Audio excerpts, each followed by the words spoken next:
ভেনেজুয়েলাকে লক্ষ্য করে যুক্তরাষ্ট্রের একটি হামলা পুরো বিশ্বকে হকচকিয়ে দিয়েছে। এই সংকটে ভেনেজুয়েলার পাশে দাঁড়ালো রাশিয়া সহ 4 দেশ। ভেনেজুয়েলার খনিজ সম্পদের জন্য মরিয়া যুক্তরাষ্ট্র এবার দেশটিতে হামলাই করে বসেছে। 3 জানুয়ারি এই হামলায় বড় ক্ষতি না হলেও ভেনেজুয়েলার প্রেসিডেন্ট নিকোলাস মাদুরো ও তার স্ত্রী ফার্স্ট লেডি সিরিয়া ফ্লোরেন্সকে আটক করে নিয়ে যায় যুক্তরাষ্ট্র। মার্কিন প্রেসিডেন্ট ডোনাল্ড ট্রাম্প নিজেই সোশ্যাল মিডিয়ায় এই খবর প্রকাশ করেছেন।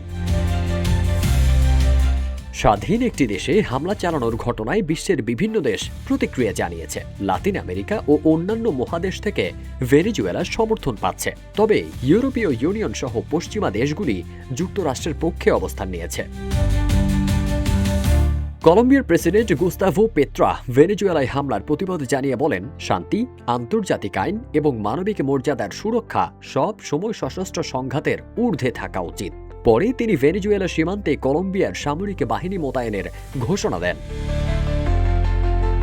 কিউবার প্রেসিডেন্ট মিগুয়েল দিয়াজ কানেল যুক্তরাষ্ট্রের হামলাকে অপরাধমূলক ও রাষ্ট্রীয় সন্ত্রাসবাদ বলে তীব্র নিন্দা করে আন্তর্জাতিকভাবে জরুরি প্রতিক্রিয়া চেয়েছেন। ভেনেজুয়েলার মিত্র ইরানও এই হামলাকে ভেনেজুয়েলার সার্বভৌমত্ব ও অখণ্ডতার লঙ্ঘন বলে নিন্দা করেছে।